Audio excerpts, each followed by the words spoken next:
It is the last hour before sunrise, and Constantinople is already awake. Not because it wants to be, because it has to be. To the east, across the dark waters of the Bosporus, Persian war banners catch the first light of morning. Thousands of them, stretching as far as any eye can see. To the west, war drums, Slavic war boats, cutting silently through the fog, sliding toward the ancient sea walls like shadows with swords. The richest city on earth surrounded. Nowhere to run, nowhere to retreat. Its back pressed against the cold water of the strait. And somewhere in the distance, an emperor who is not even here to defend it. This is not a story about one battle. This is the story of how the greatest empire the world had ever seen was brought to its knees. Not by one enemy, but by 30 years of bad decisions, bloody betrayals, and a war that refused to stay manageable. This is the story of the Last Roman-Persian War. And after centuries of bloodshed, after generations of emperors and kings trading cities like chess pieces across the same haunted frontier, this final confrontation would not just end a war. It would end an era. To understand how Rome ended up fighting for its own capital beneath its own walls, we have to go back to when the cracks first began to show. The reign of Emperor Justin II. By the 560s AD, the Roman Empire was already stretched thin. The great conquests of Justinian, the man who had dreamed of restoring Rome to its ancient glory, had cost a fortune in gold and blood. Italy, Africa, Spain, reclaimed from the barbarians. But at what price? Justin II inherited an empire that looked magnificent on a map and was quietly dying from the inside. Pressure came from every direction. From the Avars in the Balkans, a nomadic power that had swept in from the steppes with cavalry and cruelty. From Persia in the east, Rome's oldest rival, its most dangerous neighbor, the one enemy that had never truly been defeated. Justin's handling of both threats was not masterful. But when his successor, Tiberius II, took the throne, the western frontiers began to stabilize. It was in the east, and in the rolling grasslands of the Balkans, where the real story was being written. The story that would end, decades later, beneath the walls of Constantinople itself. In 578 AD, Tiberius II formally became Augustus, and immediately the campaigns began. Against the Avars, against Persia, year after year, battle after battle. And leading Rome's eastern armies was a general of rare ability, a man named Maurice. He was everything a Roman general was supposed to be: disciplined, ruthless when he needed to be, brilliant on campaign. His forces pushed deep into Persian territory, all the way to the vicinity of Ctesiphon, the Persian capital itself. Then in 582 AD, Tiberius fell ill. On his deathbed, the emperor promoted Maurice to the rank of Augustus. The day after that, Tiberius was dead, and Maurice was emperor. He would prove to be one of the most remarkable leaders Rome had seen in generations, and one of the most tragic. He took the field personally against the Avars in the Balkans, the first Roman emperor in over a century to lead his army in person. And it worked. By 587 AD, the Avars and their Slavic allies had been driven back. A breathing space, a moment to focus east. The war with Persia continued, and now, fate handed Maurice an extraordinary opportunity. In 590 AD, Persia collapsed into civil war. The Persian king Hormizd was overthrown by a general named Bahram. Hormizd's son, Khosrow II, fled and came to Maurice asking for help. For soldiers, for support. Maurice gave it to him, and in 591 AD, Khosrow II reclaimed his throne. Bahram was dead. The civil war was over. The price? Everything. Khosrow, who owed his kingship to a Roman emperor, agreed to terms that were staggering in their generosity to Rome. All lost territories returned. Roman dominance over the Caucasus, a peace that looked, for a moment, like it might actually hold. It was the high point of Maurice's reign. But empires are not undone only by enemies. Sometimes they are undone by their own soldiers. Maurice, for all his genius, had one fatal flaw. He was obsessed with cutting costs, particularly military costs. He reduced pay. He demanded soldiers winter in hostile territory rather than return home. He pushed too hard, asked too much, gave too little. And in 602 AD, the army on the Danube frontier finally broke. A general named Phocas led the rebellion. His troops proclaimed him emperor. Maurice fled Constantinople with his family. He didn't get far. Phocas soldiers caught him and killed him. Not just him, his sons, his family, all of them. It was one of the most brutal usurpations in Roman history, and it was the moment everything fell apart. Phocas was not a conqueror. He was a survivor, and not even a very good one. From the moment he seized power, he faced resistance. Civil war flickered from the edges of the empire inward. And watching all of this from across the eastern frontier was Khosrow II, the man who owed his throne to Maurice. Khosrow declared war, ostensibly to avenge his patron's murder. Whether he believed that himself is another question. But what is certain is that he saw an opportunity unlike any Persian king had seen in centuries. Rome was bleeding, and he was ready to hunt. In 603 AD, Persian armies crossed the frontier. In 604 AD, the great fortress of Dara fell. Roman Mesopotamia crumbled. Phocas tried to respond. He failed again and again. And then, in 608 AD, a new rebellion rose. This time from Africa. An exarch named Heraclius the Elder launched his challenge to Phocas' throne. His son, also named Heraclius, led the armies. The civil war spread like fire. Troops that should have been holding the Persian frontier were pulled south to Egypt. Persia walked through the gap. By 610 AD, Mesopotamia was gone. Armenia was gone. The Persian army was threatening Anatolia itself. That same year, the elder Heraclius died suddenly, before he could claim his prize. But his son kept coming. Heraclius the Younger sailed to Constantinople in person. Phocas' support had evaporated. He was captured, beheaded, and the man standing over his corpse became the new emperor of Rome. His name was Heraclius, and he had inherited a catastrophe. He tried immediately to negotiate peace with Khosrow. The Persian king, riding high on conquest and contempt, refused. The wars continued. Between 611 and 619 AD, the Persians moved like a slow, unstoppable tide across the Roman East.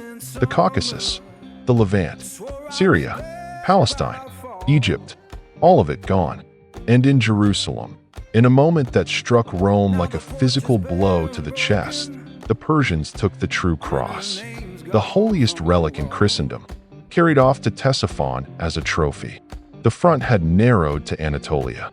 Persian forces had pushed all the way to Chalcedon, directly across the water from Constantinople itself. Rome had never been this close to annihilation. But Heraclius was not Maurice, and he was not Phocas. He was something different. Beginning in 622 AD, he began to rebuild. He stripped troops from the Balkans, dangerous, risky, and poured them into a new Eastern army. He reformed. He reorganized.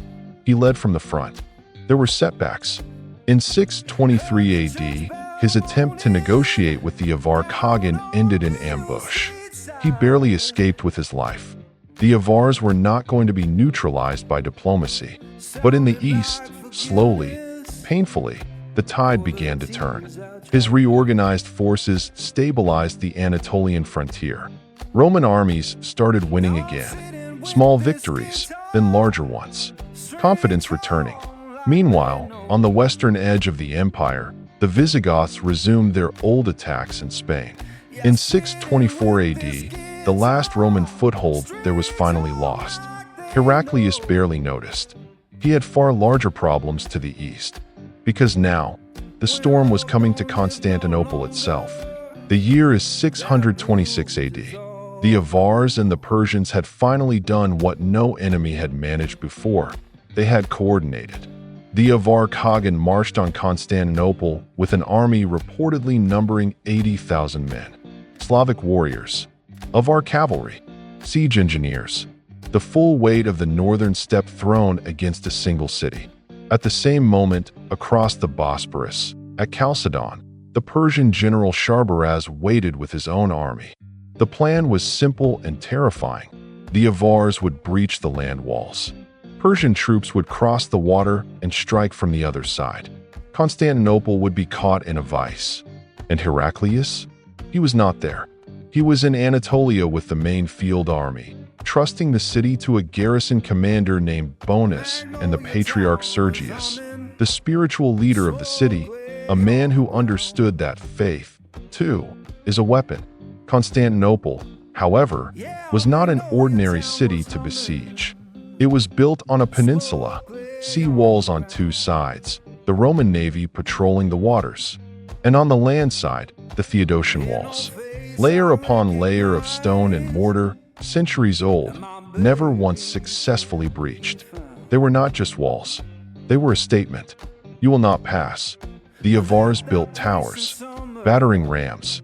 They constructed their own wall around the city to cut off foraging. The Roman garrison launched sorties to disrupt them. On the battlements, Patriarch Sergius moved among the defenders, personally carrying icons of the Virgin Mary along the walls, placing her image at every vulnerable point, promising the soldiers that Constantinople was not just Rome's city. It was God's city. The first great assault came in full force. Artillery, siege towers, rams, hammering the entire length of the Theodosian Walls for hours. When the dust settled, the walls still stood. The second assault, the same result. On the fourth day, the Slavs launched a different kind of attack. They loaded their warriors onto rafts and drove them against the Golden Horn, the great harbor inlet that formed the northern edge of the city's sea defenses. The Roman navy was waiting. The Slavic fleet was shattered. The Golden Horn held. Then came the moment that could have changed everything. The Avars had managed to open communications with Sharbaraz across the strait. Persian troops began moving toward the water, attempting to cross and reinforce the siege from the seaside. The Roman navy intercepted them. The Persian crossing failed. One final, massive assault, land walls and the Golden Horn attacked simultaneously. Everything the Avars had, thrown at the city at once. The land walls held. The navy destroyed the Slavic fleet again. And the Avar Khagan, standing in the ruins of his great siege, made the only decision left to him. He retreated. Constantinople had survived. The greatest city on earth had looked into the abyss, and the abyss blinked first. The failed siege changed everything. Heraclius seized the initiative. His armies pushed the Persians back across Anatolia. And then he received a gift that he could never have planned for. A Persian messenger intercepted. The message carried orders from Khosrow II to his general Sharbaraz. Execute him. Heraclius chose to reveal the letter to Sharbaraz personally. The Persian general read the order for his own death. And then, he rebelled. One of Khosrow's greatest commanders had just switched sides. At the same time, Heraclius negotiated a new alliance with the Turks from the north. And in 627 AD, he launched the campaign that ended the war, the Battle of Nineveh, a decisive Roman victory. Heraclius pressed deeper into Persia than any Roman emperor had gone in living memory. He captured the royal palace at Dastagerd, and inside its halls, he found something remarkable. Over 300 captured Roman military standards, trophies of 100 years of Roman defeats, all in one room. He took them back. Khosrow II did not survive to see the final humiliation. Faced with a resurgent Rome, a rebellious general, and a collapsing war effort, his own son, Kavad II, deposed him in 628 AD, then had him executed. Kavad opened peace negotiations with Heraclius, but he too fell ill and died, leaving Persia in the hands of a child, Ardashir III. Then Sharbaraz marched on Ctesiphon, had the boy killed in 630 AD, became king, and agreed to terms. All captured Roman territories returned. The true cross returned. The frontier of 591 AD restored. 28 years of Persian conquest undone. Rome had won, but the cost. The Roman military was a shadow of what it had been. The eastern provinces, Egypt, Syria, the Levant, had spent years under Persian occupation. Their tax revenues gone, their populations exhausted, their loyalty to Constantinople weakened by decades of abandonment. Persia was not better off. Its military had been shattered, its treasury emptied. Its monarchy had devoured itself in usurpation after usurpation. Even Sharbaraz, the man who had won the peace, was deposed and killed just 2 months into his own reign. 2 empires, both victorious, both broken. In 632 AD, a young Persian king named Yazdijerd III finally brought some stability to what was left of the Persian throne. He would be the last Persian king, because what neither empire had noticed, what neither Heraclius nor any Persian general had thought to watch, was a direction they had always dismissed. The south, the Arabian Peninsula, where something new was moving, something that had read no histories, fought no previous wars, carried no memory of Roman-Persian treaties or frontier agreements or the careful balance of power that had defined 5 centuries of conflict.